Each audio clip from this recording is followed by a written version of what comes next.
I think so. Okay, there we go. That looks like a... All right. Oh, wait. I got to set your guys' audio up. Good thing I... They can't hear us? Nope, they can't. Like, Damn. Bam! Cock. Say They can hear us something. Okay, good. Now they can hear you. Yeah. oh, cook. Oh, shucks.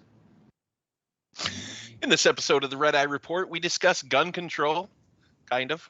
We suffer enormous casualties in our own personal battles for mature adult interaction, and as usual, we come last because we care.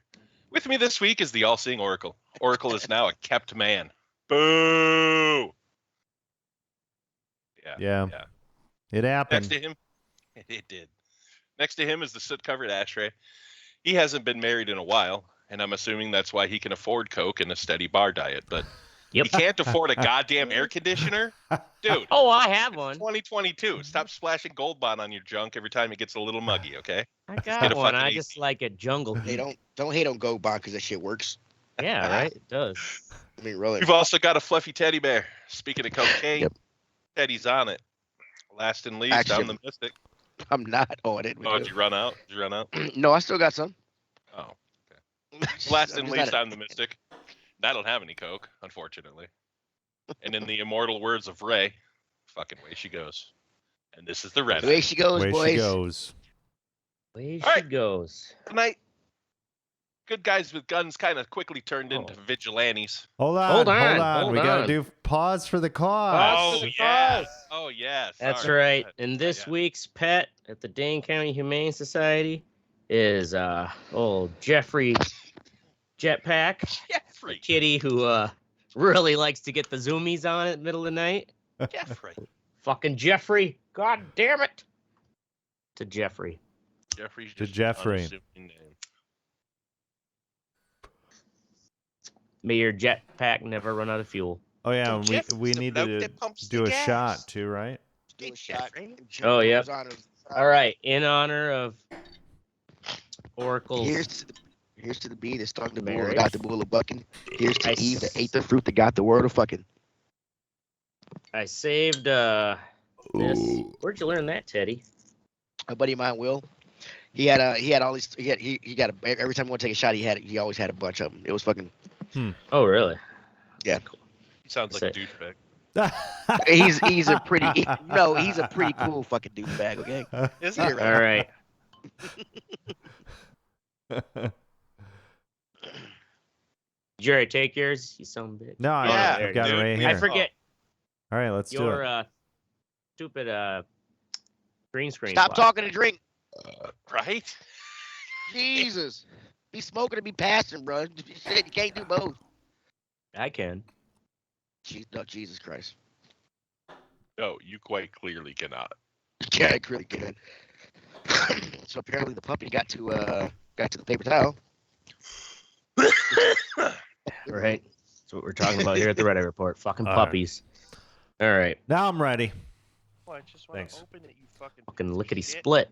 Was that the last of that bottle? No, I still have another one. Yeah, there you go. Nurse it. There we go. All right. All right. So I found the actual article written September 25th, 1989 about anyway, initially before we even start this, let's Mhm. talk Give us a base. about why I thought of this. So those kids that were slaughtered in their fucking elementary school, Mm-hmm. and the cops just stood by and did fucking nothing. Right.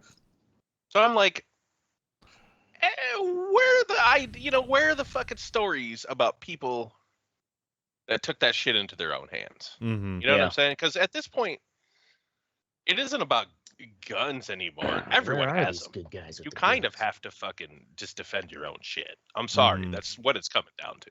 You know what I mean? Like, defend your house. Well, yeah, unfortunately, it's like everyone now feels like I got to carry a gun because there's so many guns out there. Right. Right. That's what I'm saying. That's So exactly the let's- reason why. I that's brought it up. America.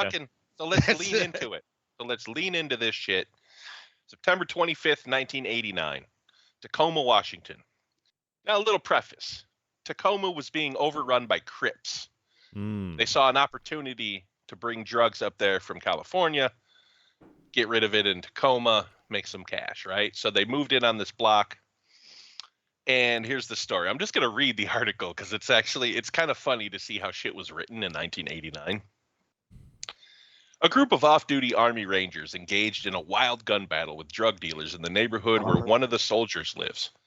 More than 100 rounds were fired, but no injuries were reported, and the only people arrested were 2 of the suspected drug dealers who were charged with assault and weapons offenses. The gun battle erupted late Saturday evening in the Hilltop area of Tacoma, a rundown neighborhood police have said is being taken over by drug dealers and gang members, in quotations. Wait, no, that's not. A group of soldiers was helping to defend the residence of Staff Sergeant William Folk, a 12-year Army man who vowed Sunday. That's how it was written. A 12-year Army man. 12-year vowed Army man. Sunday that he would not leave his home without a fight.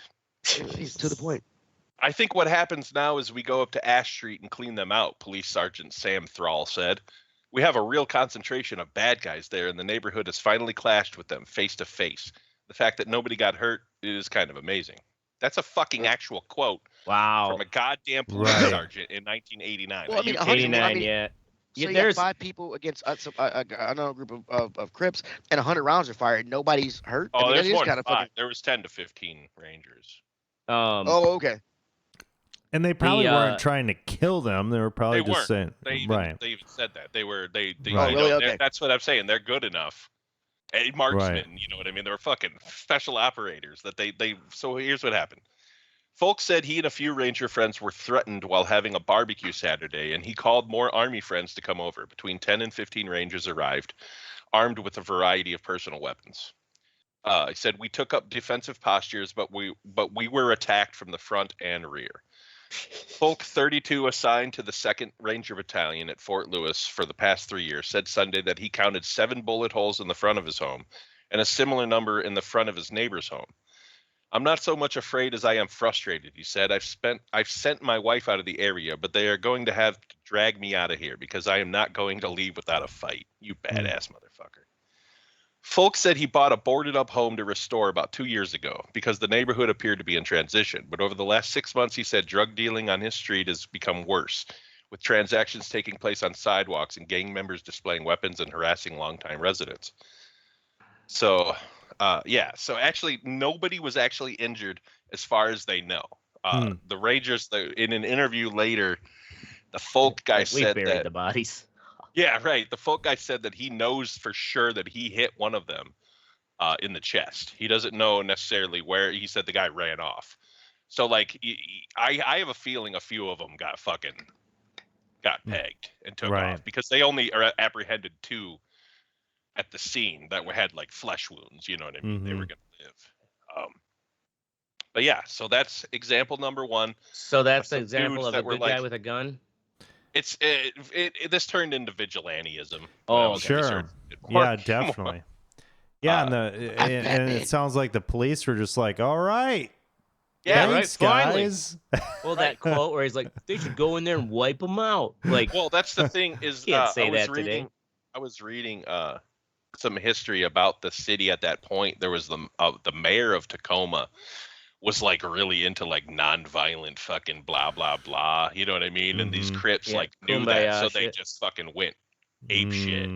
The cops couldn't really do anything because they were their hands were tied. Hamstrung by the mayor. So this was they actually considered this like the turning point in Tacoma's history because now they have laws on the books for gang violence and shit. Like they have specific laws to take care of shit like that because of this.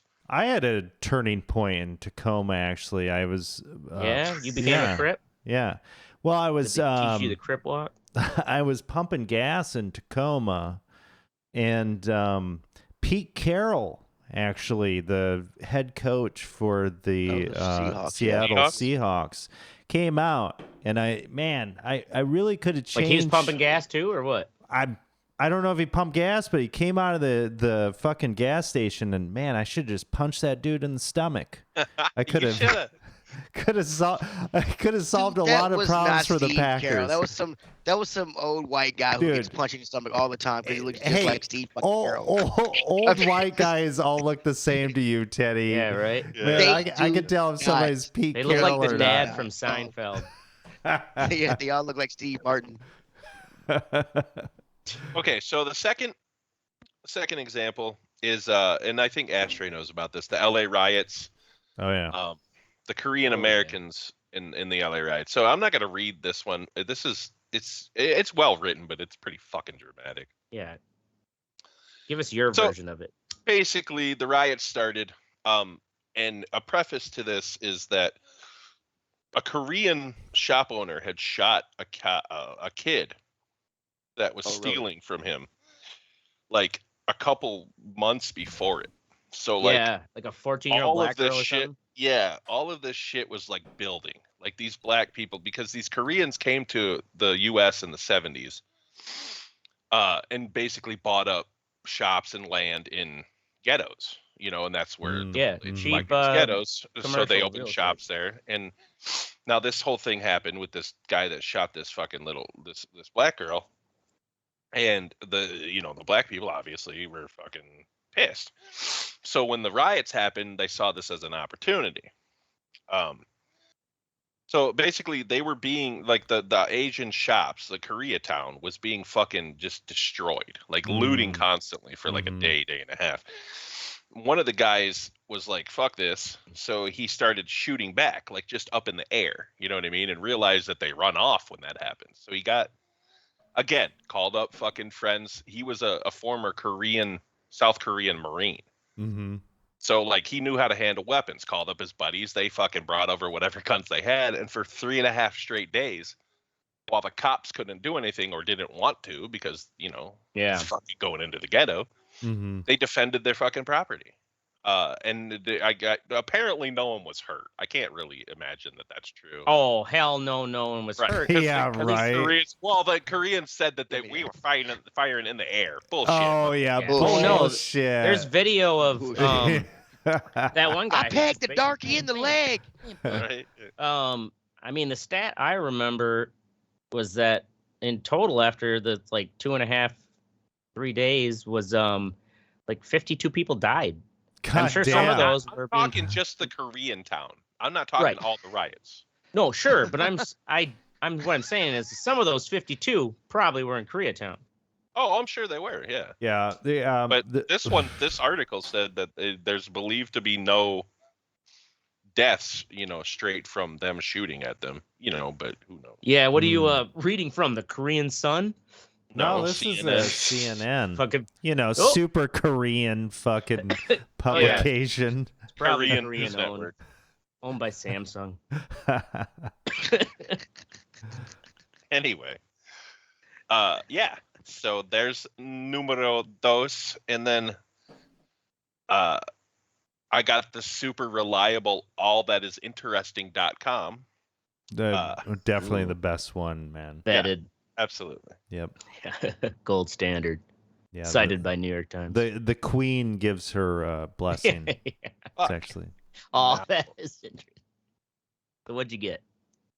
God We damn lose it. Mystic? Hold on, I'm right here. No, he lost his place. I gotta go back to the Stuff fucking in first that Taco goddamn Bell. page.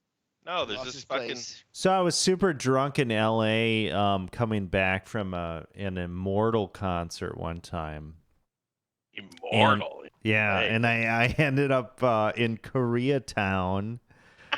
And my buddy Scott and I, we were there, and we're just wasted. She You gave wearing us this. corpse paint and shit or what? I wasn't wearing corpse paint, but I'm sure I was wearing some fucking stupid ass t-shirts and shit. But she's giving us this soup to like recoup us, and she's like, I'll call you taxi, and it was this relative of hers just shows up with a Crown Vic and picks us up in like a random car, got us to where we needed to go. Like everything was, it was you could tell it's a very tight knit community where they solve their own problems, right? Yeah, like, yeah. They've got everything in place where they can, all the services and everything that they need. Kind of a cool little glimpse. So, Mother Korea.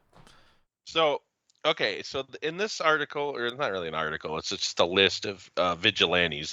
Most of them are just, guys that, I killed my daughter's fucking, killer or some shit like that. And this dude, I actually never heard this story. On March 16th, 1984, this guy killed his son's kidnapper. So this guy fucking kidnapped their kid and took him to L.A. He was a 25-year-old karate instructor in Baton Rouge named Jeff Doucette. He had the complete trust of his young students and their parents, but that trust was horrifically shattered on February 19, 1984, when Doucette took 11-year-old Jody Plausch on what was supposed to be a 15-minute car ride. So basically, he didn't come home, and this guy ended up taking this kid to Anaheim, California. Right, and they eventually caught him and shit, but Doucette raped him fucking multiple times. How did he get the fine. kid? I missed that. Well, how did they what? How did he get the kid? Like, he was their karate instructor. What the okay, fuck? that was So he was gonna like take him fucking to some thing or whatever, you know what I mean? Karate thing, and just took off with them. Kidnapped him. Wow, man, I never thought about it, but how many karate instructors are pedos? Right? Yeah. Weird. So then on March 8th, so the boy's dad, on March 16th, 1984, Plausch, there's actually video of it because the dude, it was like fucking, he was coming out and they were filming him shit because he was coming back for, where they caught him at in California, coming back to wherever he was. Mm-hmm. And this dude was at a fucking phone booth right behind him and turned around with a fucking 38 and shot him right in the head with a fucking, with a hollow point on live fucking TV. That's awesome. What, this was on live TV? Yeah. Holy shit. So he how long did the father get? Here it is. Is there he video stood trial of it for still? murder. Probably. I didn't go look at it. But All yeah, right, there's a let me picture. look There's for like it. a still image on this thing. Yeah, share it. Bring it Well, up it's in the- there, it's in the production fucking outline, manager or dickwad. producer. Okay, hold on. Jesus I'm Christ. fucking doing it, dude. Why do you... Calm down, Coke boy. Jesus Right? Christ. Goddamn. Anyway, so he stood trial for murder, but found a lenient judge on the other side of the courtroom, sentenced to 7 years on a suspended sentence, Yeah, bro. 5 years probation, and 300 hours of community service. Dude, yeah, ain't nobody gonna convict that dude, bro. Yeah, Ain't yeah. nobody gonna convict that guy. So then, yeah. So that was that dude, which fucking good for him. I would. I mean, yeah. There's a lot of He's got- those in here. This guy black or white? He was white. Of course. This one is fucking super awesome, and there's an actual documentary, like a little mini series about this, but I haven't watched it yet. This guy, it's called Killdozer. Oh, the yeah, guy- dude. yeah, The the guy- Killdozer, Colorado. That man. documentary is awesome. Yeah. Have you seen it? What? Oh, What's yeah. it on? Netflix. Netflix, I yeah. Okay. Oh Yeah, yeah, so it's For a Teddy, who worth hasn't it. seen it, in early 2004, a Colorado man named Marvin Heemeyer plowed through the town of Granby in a massive killdozer. He tore up 13 buildings and caused $7 million worth of damage. He also had with him a 50 caliber rifle, a 308, and a 22 long rifle. But he didn't actually kill anyone. So No, he was because pissed off. Yeah, because it was slow as fuck, but it was devastating. Well, yeah. Well, he had it. Yeah, he didn't actually kill anyone. But so what happened is he was pissed off that this fucking zoning thing that he was trying to fight, they were gonna build a factory like right next door to him. He had like a muffler shop or some shit, right? Yeah, and he used it Yeah. to cut through to his shop. So he like walked across their property, and they were gonna build this fucking factory there. So he got pissed off and ended up getting pissed that he couldn't fight it anymore. So he took a Komatsu D355A bulldozer. He put armored plating on it, covered the cabin engine, and even parts of the track. He mounted a video camera on the exterior for visibility and covered it with 3-inch bulletproof plastic.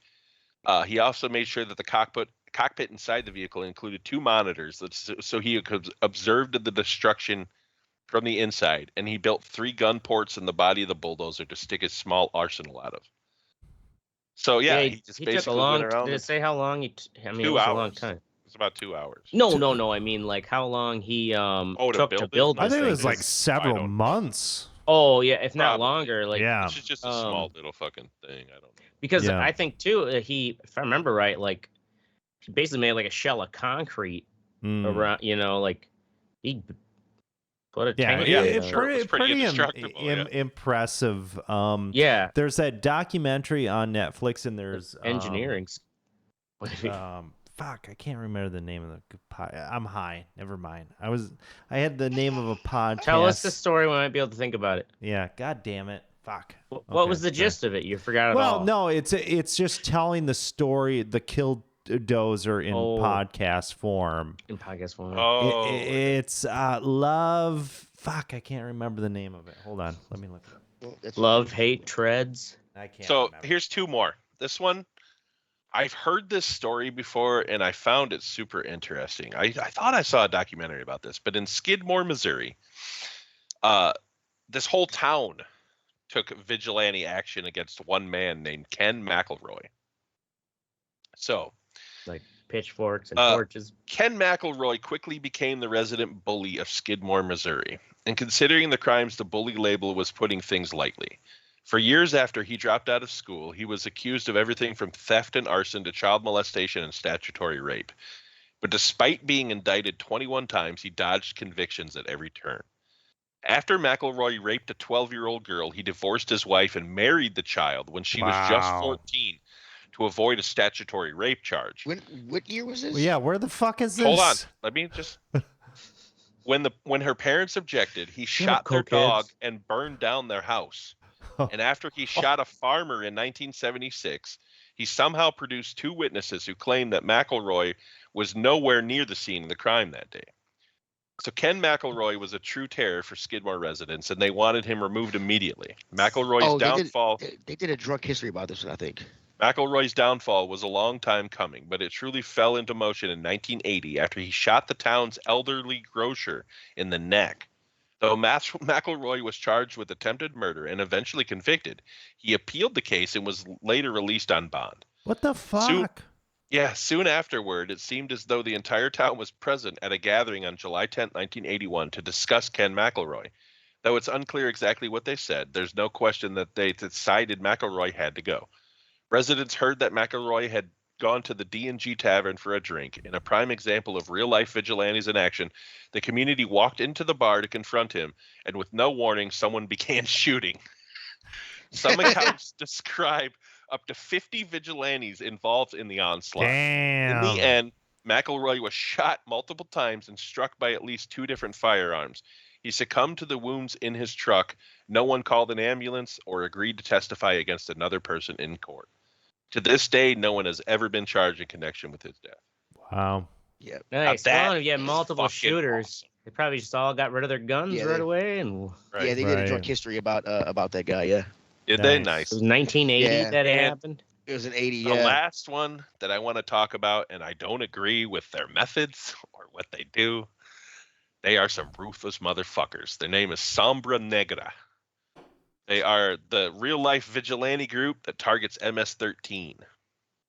El Salvador. Also, you guys know what MS-13 is, right? So these guys are based in El Salvador? Yeah. So basically, these dudes, it's Spanish for Black Shadow. Sombra Negra was first formed around the early 1990s as a direct result of El Salvador's authorities being glaringly overpowered by MS-13. Frustrated by the situation, Sombra Negra started targeting gang members for execution, especially MS-13 members. They come dressed in black with bandanas over their faces. They patrol the streets in unlicensed vehicles and tinted windows, and one of their main missions is to capture MS-13 members and make them disappear. As Sombra Negra has grown more powerful over the years, so have the legends of their brutal retribution against the gang members. From sexual torture to dismemberment, the paramilitary group of vigilantes becomes more of a death squad than a traditional band of crime fighters. In El Salvador, Are you playing RoboCop? Yeah, he is. Hey, this is real life footage, dude, from fucking El Salvador. El Salvador, yeah. What is he doing? Yeah. Go back to continue the Salvador story. So like they So put on hit lists of the most of the victims, they just patrol around and they fucking grab MS-13 members wherever they can and they just slaughter them in horrible fashion. Like they cut their genitals off and fucking display them in town squares and shit. You know what I'm saying? Like these are ruthless motherfuckers. And where are they based? Are they like former invasions, military? I have no idea. I'm sure not a lot of people know who the fuck these people are. You know what I mean? Yeah. Wear black, wear fucking bandanas over their face. So home invasions to sudden killings in the streets, Sombra Negra carries out their mission with a ruthless abandon and describes it as social cleansing. And some authorities are even grateful.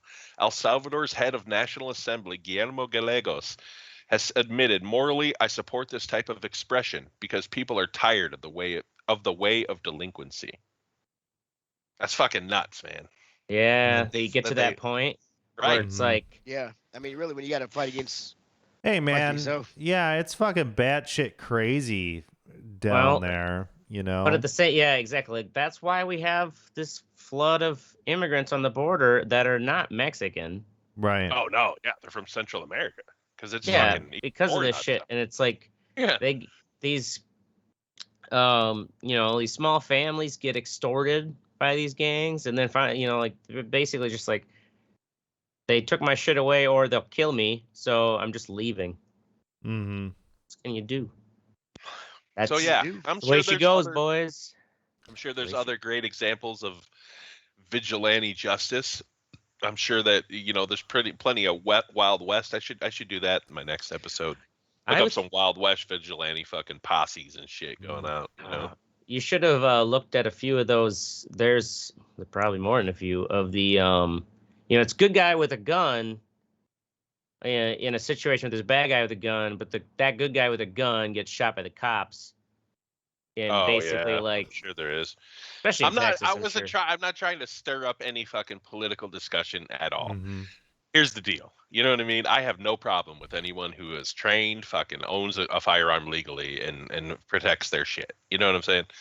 It's the fact that fucking we can't have common sense fucking laws because everyone thinks we're attacking their fucking personal freedom. Fuck you. You know what I'm saying? Like, this is ridiculous, man. At this point in time, everyone has to have a gun. I'm sorry. How are you going to protect yourself? We've gotten to that paradox. Yeah. Where exactly. It's kind of like that mutually assured destruction. Right. With the Soviets, where it's just like, well, you got nukes, well, we're gonna make sure we have nukes, because it's like you basically assume any fucking bastard's gonna come in with a gun. There's so many of them. Fucking people in Alabama were shot at some church today. Yeah. Really? Yep. There are, and I mean, it's the directors also just there are too many guns out there, but to protect yourself from the gun problem, you need a gun yourself. Yeah, unfortunately, that's kind of how it goes. So yeah, we're gonna move on to the wet sexy section. This is where we tell you what's sexy. Oracle, new real VR fishing expansion. Jesus. Oh, I want to see video of this. Bring it up. Bring it up, buddy. Bring that fucking VR fish. Yeah, let's see that fresh VR fish. So I haven't checked in on this game for a while. It's on the Quest, and it's before it was based in. No, it's called the Meta now. Or Meta, yeah, Meta. This was a South Korean video game company that created this originally. So all of the original fishing locations were in South Korea. Now they have Western U.S. spots, 20 different spots in like Yosemite. And based on real lakes? Yeah, and it's fucking badass. Cool. You're like fishing like on a river, and some bears come up on the shore and shit. Right, and they just like wave. Hey. Yeah. No care in the world. I mean, it's really cool too because me a salmon, buddy. you can upload your music on the Quest and actually listen to like your playlist while you're fishing and shit, and nice. It's a lot of fun. It's really good. I'm looking forward to the next generation of VR. I think this is quite good. And Well, it definitely shows the potential. Right. It shows the potential. But once your brain takes care of a lot of things with VR, but once you get like that real photorealism in there without sacrificing, which I think we will be able to achieve on the next generation of VR, I think that's going to be awesome. And these guys are absolutely the best in terms of taking photo pictures and putting it on geometry and using a little bit of, visual fuckery for you to actually believe that it's real. But these guys are the best that I've seen. The best, Jerry. Yeah. The best. They're the best. So, yeah, pretty cool. So the DLC, the West DLC was $12. Hey, everybody get done. So $12. that means two drinks. If you get that, you have 40 different locations to fish. And also in the West, they have introduced a bobber fishing mechanic, so you can actually set how deep your lure is in the water. Oh, you couldn't fish with a bobber before? Yeah, you weren't using a bobber before. Oh, so that's kind of a cool addition as well. That's what I grew up using. Bobber fish. Yeah. Cool shit. So if you have a quest. Give them a bobber. Yeah, right. Hey man, you could. Or when you you're can catch a lot of daydreaming fish on with the a bobber. Don't hate on a bobber, man. Is this actually you fishing, Oracle? No, this is some other guy. I didn't record anything today. Some other motherfucker. Okay. All right. Where is he fishing? Now we're moving on to my sexy. It is Native Howl, which is a band. I saw them on the show initially. That's actually my Fuck What You Think. The show got real gay. But this band is fucking really good.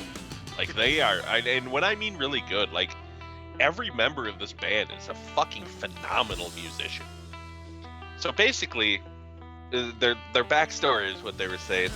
They've mashed up this video right here. They mashed up Harvester of Sorrow from Metallica with Man of Constant Sorrow from Oh Brother Where Art Thou. So they call themselves Thrash-Grass. So the lead singer and guitar player, he was in a thrash metal band, and then he was kind of thinking one day, he's like, hey, I wonder what other genres can fucking meld well with this. And bluegrass isn't actually, when you think about it, it's not the same, but it's a high beat per minute. It's a high beat per minute music, and it's very fast picking, just like fucking thrash is. So they've incorporated it, and they are the best band that I've heard try to do two different genres incorporated.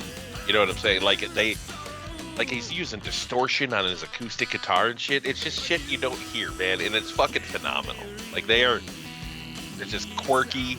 They're cool. They touring or here in the U.S. or? Yeah, with Clutch actually. Oh, awesome. Okay. But they will be. Have you guys heard the new Clutch album? Fuck you. I thought Clutch was a Clutch, you know. Ashtray, we doing the shot or what? Oh shit! You didn't tell me to get one on deck, buddy. Trying to be responsible. You run away now? You gotta look at the goddamn screen. Oh, I got a puppy. Well, the thing is, his green screen thing blurs or blocks his shot glass out, so you can't tell. It's a Disney filter. It actually filters out alcohol. Yeah. Mystic wasn't here for right, cheers. This is a big one. Cheers. This camera focuses if you keep it. Stop talking and drink. Just fucking drink it. Why do you fucking? Damn it! Why do you take all day to do everything? My Why? God. Because it pisses you guys off. You guys like to hate on who I am. All right. No, we like to hate that you waste our time. Hey, I'm not wasting your time. All right, Petty. I'm giving you all the time I got. Ooh. Shut up. Thank you. So yeah, Oracle's wedding adventure. One of our flights ended up getting delayed horribly because we're flying through midway, me and my wife.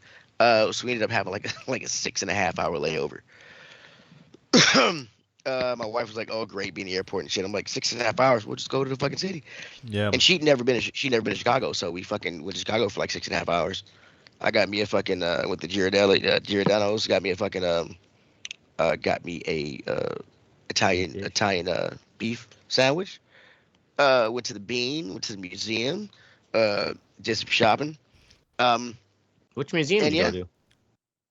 We didn't actually go into the museum. We went to Museum Park because it was Sunday. It was Sunday and it was around like 4 or 5 o'clock there. By the time we got up there, they were all closing down. So we walked around Museum Park. But yeah, it was fucking cool. And then they were taking an Uber back to Giordano's over in Roosevelt. I went and got me a frozen deep dish pizza, which is still in the freezer. Awesome. Yeah, I can't wait for my son to come back. We're gonna make it then. And yeah, hop back on the fucking train and went to the goddamn back to the fucking airport. So with your frozen deep dish pizza, did you put that in your luggage? Yeah, I put it in my luggage. My luggage is already on the plane. Already on the plane, yeah. I put it in my backpack. Yeah, I put it in my backpack. And it stayed frozen.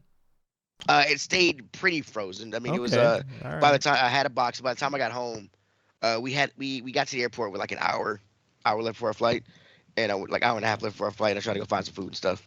But it was still thawing when I got it here, and I just put it back in the freezer. Okay. So, yeah, it should be fine. Not bad. Yeah. All right. Ashtray. All right. Well, yeah. So Teddy was like, "Yeah, awesome. I got a pizza after Oracle's wedding. Fuck whatever that was about." What? Anyways, I figured we were both going to be talking about the same thing. It was like Oracle wedding adventure. Well, that's why I wasn't going to talk about it because, yeah, we already have a circle jerk. Well, we have a circle jerk amongst ourselves. We haven't shared it with our fans live. Jesus Christ, go Ashtray, your turn, go. Oh, well, I'll just say it was nice to see Oracle's like Providence life. You know, we hear about it every week. Yeah, it was nice. Yeah, and it sounds like it's you know, he's just lives amongst all these sophisticated people, and you know, it's the cat's pajamas. But now we realize he's coming back to Wisconsin to his roots.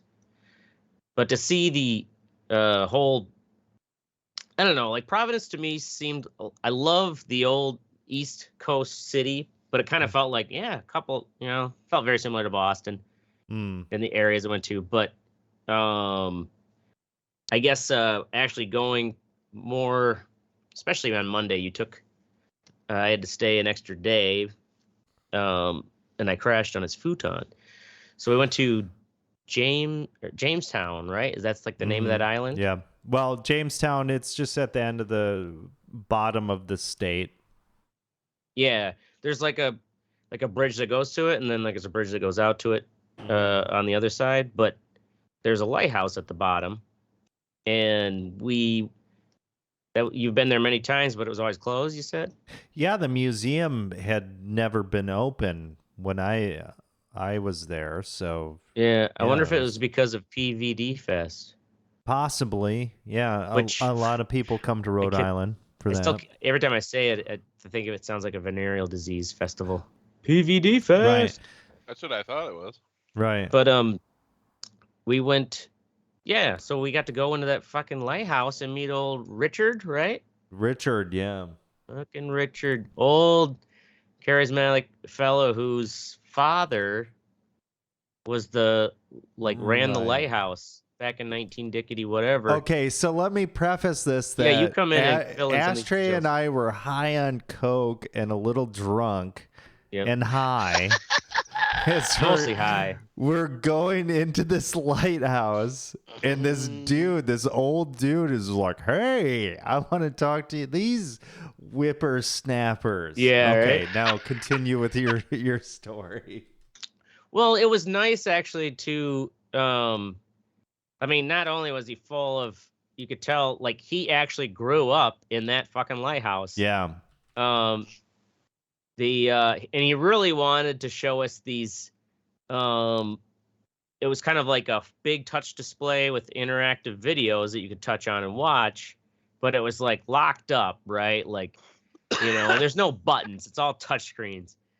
And of course, the old man and play with his Legos or something too. You want to play with my Legos? Yeah, he shared these stories though. So like, you guys have lived well, and especially Carolyn, have lived out there Mhm. and know some of the more of the history, Right. and especially that whole story about the was it 1938 flood or hurricane? Hurricane, yeah. Yeah, what was the name of that hurricane? I don't think they named him back then. Oh, because they could never see him coming, probably. Right. But yeah, his first story that he's telling us is he's like, yeah, the storm came in, it looked good.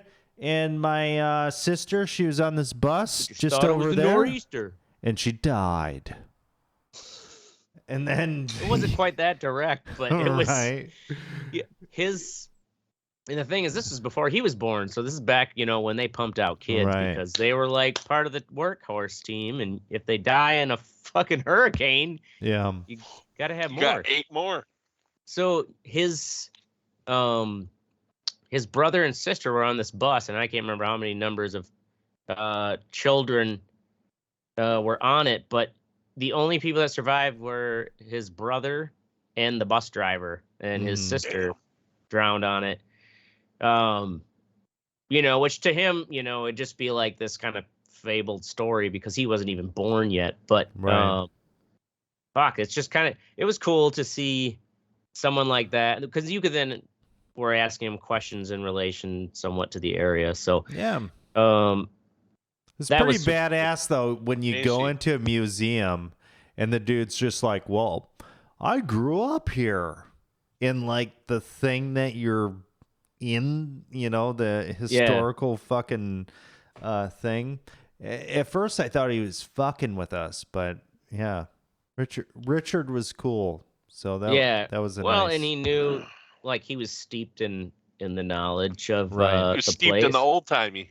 Right, old Yeah, timey. like, He was even things definitely where an he's old like, timey. oh, well, he's like, yeah, well, back then there wasn't a connection between these two buildings, like, because it was there were weird hallways and stuff, and he was like, back then it was two different buildings, and so in the bad weather you still had to go outside to get to the other one, and they kind of like built a connection between the two structures, which is why it's a weird kind of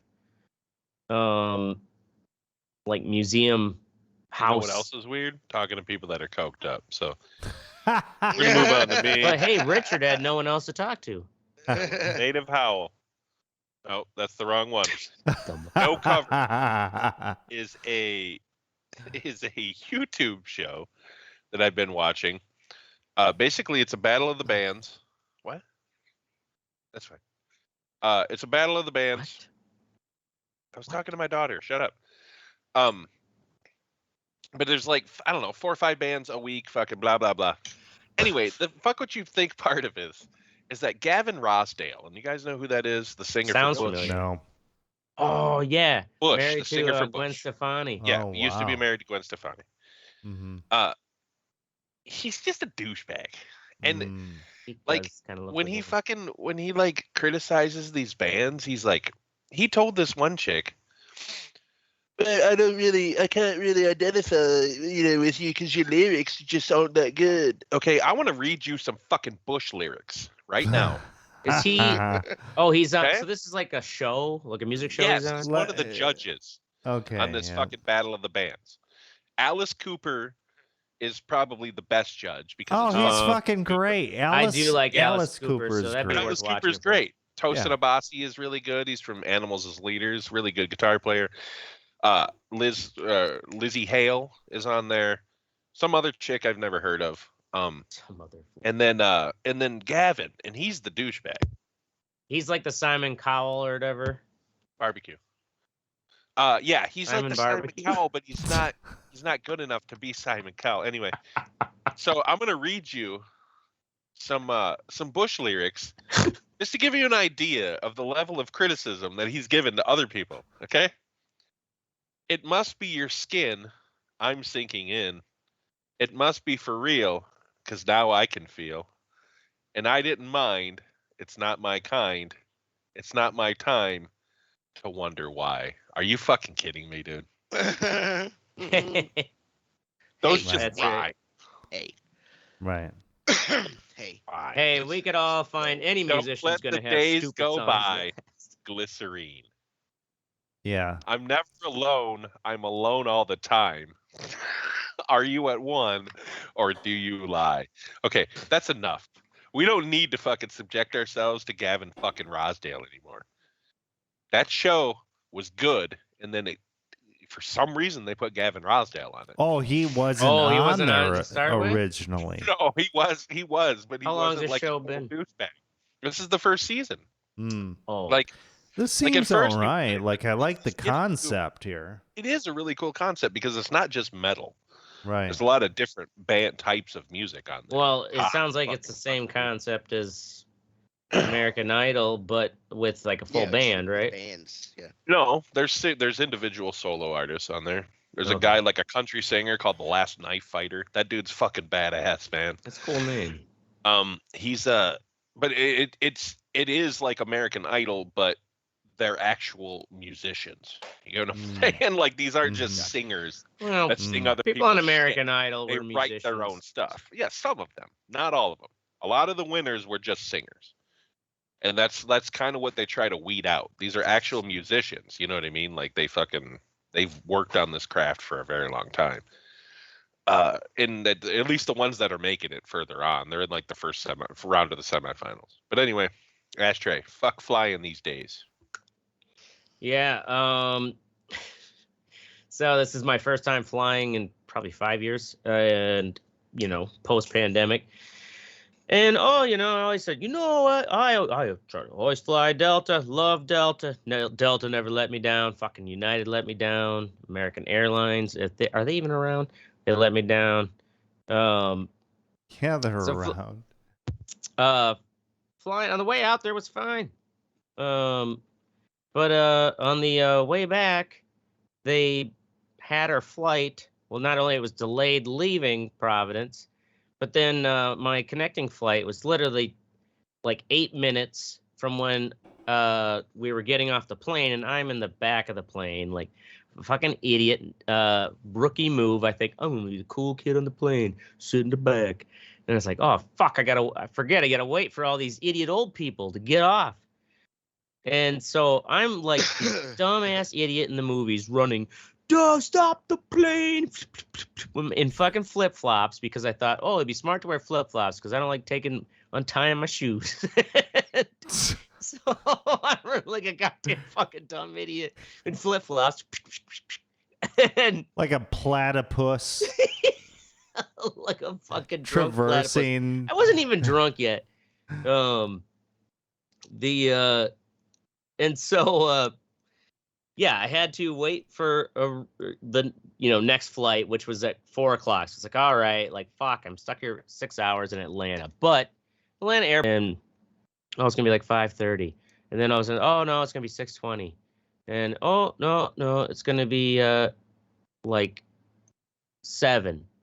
Then it was 8:30, and they keep saying, sorry, we're working on there was air conditioning problems. It's like, this isn't how it's done. Always a good sign. Yeah, I know. I'm like, oh, great. It's already like we've been late. Like everyone's under pressure to get this fucking plane off the ground. And then now you got this flight attendant who's like fighting with the captain. And then the engineers who are working on this air conditioning, like they got the air conditioning working enough, and they had to be brought back onto the plane to basically like calm down this flight attendant. Like, do the electronics get fucked up if it's too hot and humid in the plane because the AC hasn't been working and they haven't had it on long enough? Like, should I be worried? Should they be having this conversation right over my shoulder? And then they come back. The pilot says that, if you still have an issue with it, they want you replaced. And okay, so is the pilot saying this over the fucking intercom? No, this is like, nope, it's not over the intercom. This is basically because I am behind my shoulder eavesdrop of this fucking drama of the flight attendant. And basically the pilot called, I guess if he probably has some rank to be like, if she isn't comfortable with, this, like, I want to replace. Like, quit your bitching. We got to get this plane off the ground. And in my head, like, he's the captain. Right, he's the captain. Part of the crew, fucking on the plane. He's gonna have. I'm already been late because I showed you that text or stretch of Oh text. yeah, It was like it's 5 or 6 ridiculous. where they kept redelaying it. So it's like I could have, like, I gladly would have put $125 of drinks in me while waiting that extra period of time if I would have known. But instead, I had so you didn't bitch about it? $125. So you didn't bitch about it, you cock? Oh no. You just took it like a you just took it like a cock or what? Oh yeah, no. That's the thing is we had you're to take delayed. it like He that. gave him a mean look. And also, I did get to watch, everyone else. And thank God I don't have kids because that. I mean, there weren't a lot of kids, but whatever. It's taking you 12 minutes to tell this story so far. Because you know how I am. Yeah. So are you done or what? Yeah, I'll end it now. You made it home? Unfortunately. Congrats. Unfortunately, back to reality. Back to reality. All right, Teddy. Nothing in here. Mine is this fucking heat wave. So like I said, we went to Chicago. It was actually kind of chilly in Chicago. She had to stop and get a sweater. Our plane lands in Nashville at 9:20. We get our luggage. We walk out the airport and get hit with 90-degree mugginess. It's bugging, like it's been so goddamn hot here. Starting next Tuesday, I believe. This Saturday it cools down 80 to 87. But then after that, for the next like 7 days, it's triple digits. Wow. I've been trying to keep my house cool, but without like fucking blowing out my units because they're pretty old. Especially the ones set up in the attic and all that fucking heat. It is 76 in here now. I finally got down to 76 at fucking 11 o'clock at night, but it's still like 87 degrees outside. Damn. The Nashville Electric Service, they have said until they are not going to cut off anybody's power until July 1st for non-payment because of the heat. That only gives you like 2 weeks, whatever. They say if you need help paying, give them a call and stuff like that. Yeah, but, when it gets really hot. Yeah, everybody gonna be calling. I mean, yeah, we still have August and fucking we still have July and August to go through. Right. I mean, the shit's this is fucking. Yeah, this is fucking retarded. Yeah, that's some bullshit, man. You know what sucks too is that when you got the fucking full humidity, you could still get dehydrated and die. Oh yeah. Bullshit. Well, I would just ride feel a motorcycle. terrible. Why can't I just ride my rehydrate motorcycle with to all save this gas. fucking mugginess? Yeah, I want to ride my bike to save gas, but it's so hot that it's like when you ride, no matter how fast you go, it's just like somebody has a hair dryer on you because the air is not. It doesn't cool you. It doesn't cool you down to go fast. I mean, you just ride through hot, muggy 90-degree air, and then when you stop, you just sit in that shit. And so it's not really fun to ride in this fucking heat. Like you're riding yeah. I mean, yeah, and then you got that fucking sauna. engine in between your legs and shit, bro. That's overheating, sucking in all that hot fucking air. I mean, it's sitting at stoplights. Yeah, dude. Yeah. Fuck it. Actually, just thinking about driving, I went to the gas station today, and gas actually is going down a little bit. It was $4.95. I don't know where. In Rhode It's like Island. $5.25 here. Oh, so it's actually lower here. How much is it? Like $5.22 or $5.25, something like that. Okay, so it's four. I found it as cheap as $4.80 here. So yeah, it was $4.95, but I was gassing up, and I thought it was pretty funny because there was this little sticker with Joe Biden pointing his finger and like a photo of him, and it said, "I did this," pointing to the gas price, and I'm like, you know what? That's pretty fucking good. That's clever. Yeah, that's clever. Even though we all know. Even though it's completely wrong. Right, it's completely wrong, yes, but that's pretty fucking clever. Good job. Word. Funny. Awesome. All right. Well, that's our show. In all seriousness, go fuck yourself, Adele. Adele. Yeah. Adele, if you hear every Dumb Wednesday bitch. or Thursday night, she's just a cunt. She's just a British cunt. Wednesday or Thursday night at 10 p.m. Central. Make sure you join the conversation at theredeyereport.com or facebook.com/the Red Eye Report. And fuck Twitter. Like us, share us, fuck us. We're down for whatever. I'm Mystic. This is Teddy. Oh. This is the Ashtray. I'm Oracle. So which one are you? And I'm Teddy at Ashtray just because you want to be a black man. You think I'm like Schrodinger's cat here. I'm Teddy or Ashtray. No, you're not. Right. Shut up. If Teddy I'm ever not gets either until you maimed open the box. or he's out sick, I will be the fill-in black guy. Fill-in black guy. Fill-in The black resident guy. fill-in Oh Lighthouse. my god. Yeah, right. Oh my god. Guys, check out this new service I'm game, here man. to make sure we still live up to our equity